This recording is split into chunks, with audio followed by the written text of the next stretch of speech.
going into this particular cycle, we have to start to think, well, what will the next downturn be like? We're in, I would say, the seventh inning of this cycle. I think that we're at the stage in the cycle where interest rates are being raised. Right. We're in the later stage, probably maybe we have 2 more years, I would say, into the cycle, something like that. What? And then the issues of this debt crisis are very different than the last debt crisis. Right. Each one's a little bit unique. This one looks very much more like 1935 to 40 period. You mean debt situation? You called it a crisis. We're not at a crisis yet, are we? Are we there now? No, but oh, you mean the debt situation? Can I describe the parallels? Yeah. Because I think the parallels are really important to understand. 1929 to 32 and 2008 to 2009, we have a debt crisis and interest rates hit zero. Both of those cases, interest rates hit zero, only 2 times this century. There's only one thing to do next, and that is to print money and buy financial assets. So in both of those cases, that's what the central bank did, and they pushed asset prices up. As a result, we had an expansion, we had the markets rising, and we particularly had an increase in the wealth gap. Because if you owned financial assets, you got richer. And if you didn't, you didn't. Today we have is a wealth gap that's the largest since that period. The top 1/10% of the population's net worth is equal to the bottom 90% combined. You have to go back to 1935 to 40. As a result, we have populism. Okay, populism is the disenchanted, capitalism not working for the majority of people. So we have that particular gap. So we have a political gap, a social gap in terms of the economics, and we're coming into the phase where we're beginning the tightening cycle. 1937, we begin a tightening cycle. We begin a tightening cycle at this point. No tightening cycle ever works out perfectly. That's why we have recessions. We can't get it perfectly. So as we're going into this particular cycle, we have to start to think, well, what will the next downturn be like? As you have a downturn, I believe that there's a political and social implications to that related to populism and less effective monetary policy.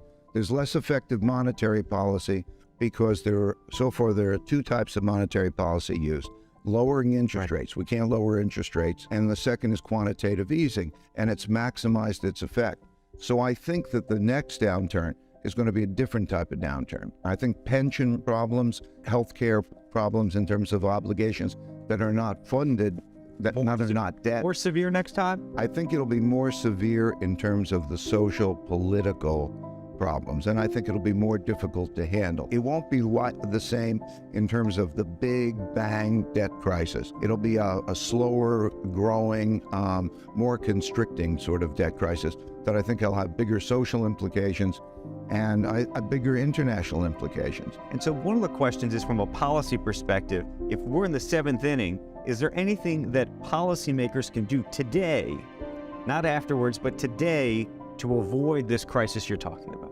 I think, first of all, to be able to think about how to handle it, because you're right, they're inevitable. There's never the perfect balance between lending and borrowing, right? And so they're inevitable. I would say the things that they should do that maybe are missing are, first of all, to have the freedom of action. We have a lot of regulations, and they're usually written for what the last debt crisis was like, and ours are. But there are less freedoms of action today. We have a safer banking system, and we've done a lot of things to make it safer, but each one is a little bit different. Classically, there's the development of the shadow banking system, and we will have a new type of shadow banking system, so less freedom. I think we have to think about what is the monetary policy 3, as I call it, that is not going, that when we have quantitative easing not being as effective. That's what I mean. I mean, is the and then the prescription, would the prescription for that, though, be to raise rates now and try and unwind the balance sheet as fast as possible? That would bring because if you raise rates now, all the rate structure is affected and carries through all markets. Right. Because we're all discount. It's a discount rate for the present value of all asset classes. No. I think you have to start to think of what monetary policy 3 is, which is, particularly in Japan, you're going to need it. The type of thing where it's not just the purchase of financial assets, It gets individuals to make their purchases. What if what we're seeing now is not really transient in terms of the business conditions, and we continue to see this new corporate structure actually help in terms of capital formation for corporations? The 2.9% wage gains that we saw continues, and does the populist worries and concerns that you have for income inequality, could that ease if we went into a protracted period of good economic growth? I looked at the bottom 60% of the population, so to take out of the averages, and for various reasons having to do with technology and other things like the asset purchase. Are you going to tell me we're screwed either way, or? I think that there should be a national initiative to look at the parts of the population that are not benefiting from the cycle. And I think that then education in many ways is just terrible. So you're not talking about pure redistribution, you're not talking about universal basic income, you're not talking about any things like that. No, I want to keep things going in terms of private sector. I think the most important thing is the ways to create opportunity and productivity in that group. Yeah, we all want to do that. And because everybody needs to be. But it'd be better to do that in a growth period. You have more money to try to do that with if the overall economy is growing. I think more this quickly. is the time. I think, imagine, if you have a downturn, what will it be like? I mean, it's a basic principle that you have a big difference in wealth and you share a pie, you divide the budget in one way or another.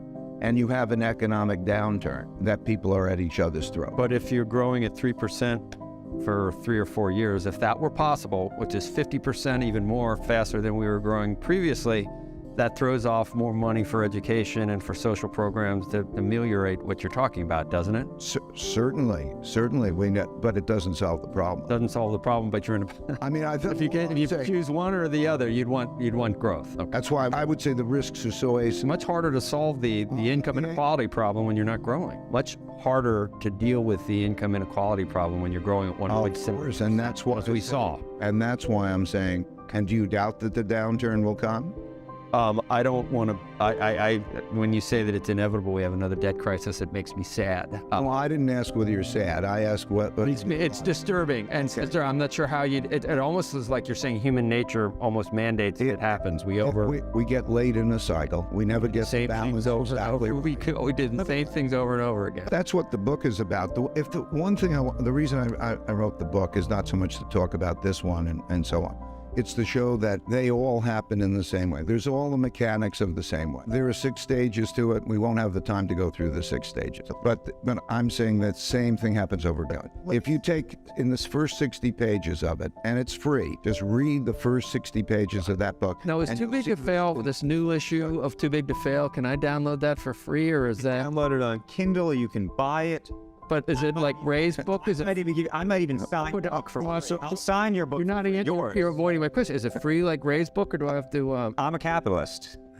He's a philanthropist. I'm sorry. Ray, here's a policy question for you.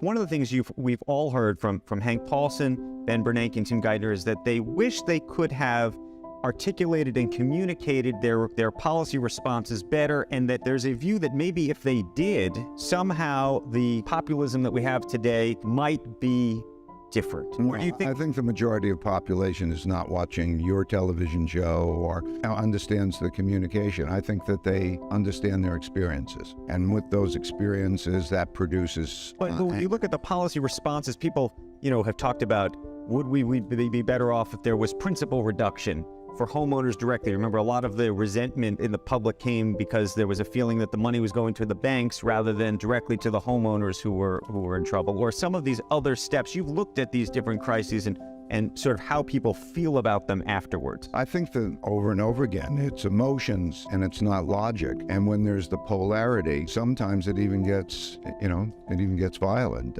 I think it's emotions. When you say violent, we had a conversation. You talked about Pearl Harbor. Well, what I was referring to, the conflicts that we have internally between the left and the right and those who have and those who have not. We also get elected populists, and then we also have international tensions. And so when we had the Smoot-Hawley tariff and we had Japan rising as a power, Germany rising as a power, in much the same way as China's rising as a power, we had a situation where there were economic rivalries out in Asia. Mm-hmm. And 1931 was when the Japanese invaded Manchuria and that they started to compete with resources. And that took 10 years, but 1941 was the bombing of Pearl Harbor. I'm saying that you're in a situation where also we have rising powers. China's a rising power competing with the United States, and those tensions get carried forward there. And those are economic tensions of paramount importance. But those economic tensions produce conflicts in various ways, and that everybody should be cautious about. How'd the stock market do in 36 to 39? Not too good. Not too good. Fell Is over that what- 50%. What's your current market commentary for? I don't think it has anything like that. I think But overall, in general, how are you feeling? Is it fairly valuable?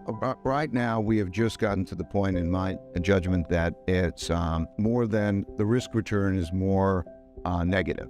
We talked at Davos. At Davos, I remember you said, stay in, man. You weren't real comfortable, but you said stay in this. There was a lot of cash on the sidelines. Yes. A lot more of that cash has been deployed. We had the benefit of the corporate tax cuts behind us. Yeah. And if we look at what's being discounted is about right. In other words, if you look at the projected returns of equities relative to cash and bonds, the projected returns look about right. The upside is a little bit is limited relative to the others. Meaning you would pull money out of the market, or you just wouldn't deploy capital? Right now, whatever is more defensive, I would then be in a more defensive posture. Whatever your strategic asset allocation issue is, that you know what your strategic mix is, I would be less aggressive rather than more aggressive.